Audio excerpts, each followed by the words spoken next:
surat keputusan itu final atau belum, itu ada keputusan tata usaha negara, ya, pengadilan tata usaha negara tentang pidana. Itu.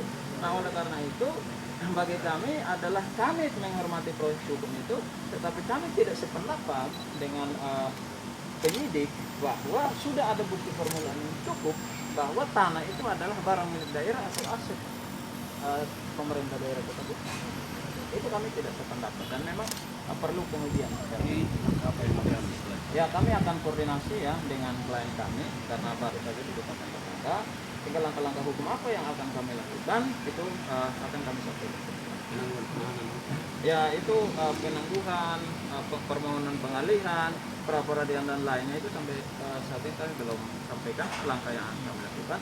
Tetapi intinya kami sudah mengungkapkan pendapat kami bahwa sampai dengan saat ini penyidik itu tidak punya bukti permulaan bahwa tanah ini adalah barang milik daerah atau bukan barang milik daerah. Itu tidak ada. selain anak tadi terlihat pingsan? Ya. Selain anak tadi terlihat pingsan. Pak Jonas dalam keadaan sakit ya, beliau masih dalam masa pemulihan operasi pasca operasi kepala itu, sehingga salang di kepalanya itu sampai ke perut sampai sekarang ini belum dibuka.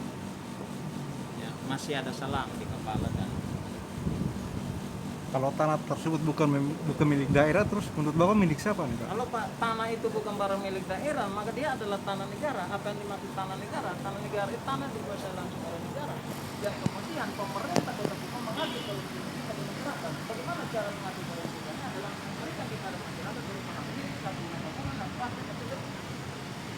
Jadi beda antara barang milik daerah dan tanah negara. Kalau tanah negara itu adalah tanah yang belum dihaki. Ya, itu pasal 2 Undang-Undang Pokok Agraria itu. Ya, itu sangat jelas.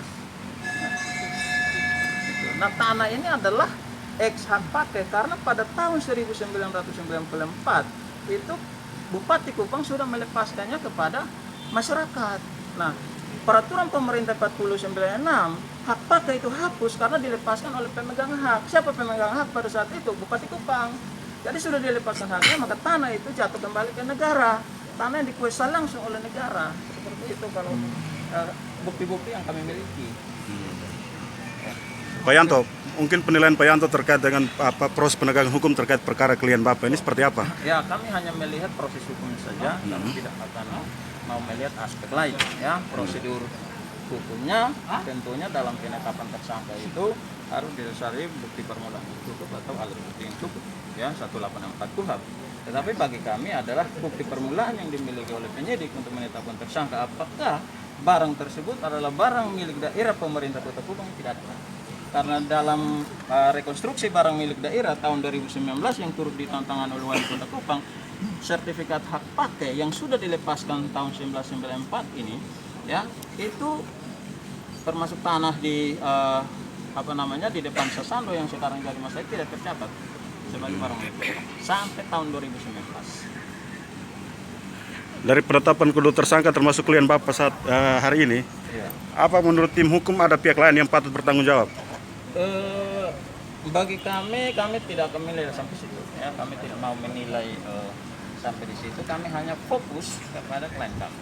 Ya, fokus pada klien kami. Apakah penetapan tersangka ini didasari permulaan yang cukup? Itu saja. Ya, jadi kami tidak mau melihat hal-hal yang lain. Ya.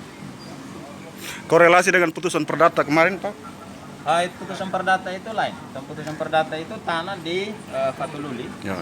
Sedangkan yang kasus ini adalah tanah di depan Sasando. Dari pihak klien Bapak, apakah ada pengembalian mungkin terkait dengan kerugian negara yang tadi disebutkan? Saya pikir ini kan bukan uang. Ya. Ini kerugian negaranya bukan uang. Ya, kan tadi disebutkan Tetapi bahwa ini dikonversi adalah ke tanah. rupiah juga, Bapak. Ini adalah Terkait dengan tanah. nilai. Ya. Artinya apa? Tanah itu sudah diambil oleh kejaksaan, ya, sudah disita oleh kejaksaan. Bagaimana cara perhitungan kerugian keuangan negaranya? Kalau tanah itu dialihkan 2016, tahun 2020 harganya naik, kerugian negaranya cara hitungnya bagaimana? Ya. Tadi disebutkan kerugiannya 66M lebih, Ya, itu Bapak. menurut BPKP yang tidak punya kewenangan untuk melakukan perhitungan kerugian keuangan negara. Ya, undang-undang itu mengatur bahwa kewenangan untuk melakukan perhitungan kerugian keuangan negara bukan BPKP, tetapi adalah BPK. Berarti tim hukum menilai bahwa kerugian negara ini tidak sah. Tidak ada kerugian negara di situ, ya, tidak ada kerugian negara di situ. Ya, tanahnya itu ada di situ. Ya, kalau mau diambil oleh negara ambil saja. Mau dijual sekarang pun harganya sudah naik. Bagaimana kerugian negaranya? Kerugian negara itu adalah nyata dan pasti jumlahnya.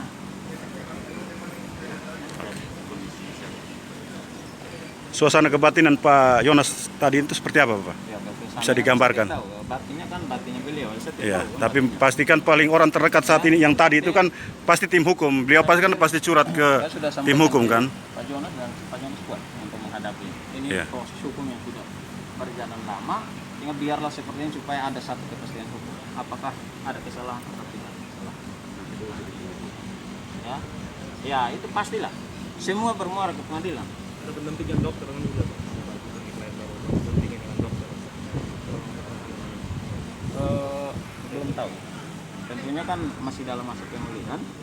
Jadi kami masih mengupayakan coba untuk konsultasi dokter tentang kesehatan. Saat ini klien Bapak dibawakan kemana?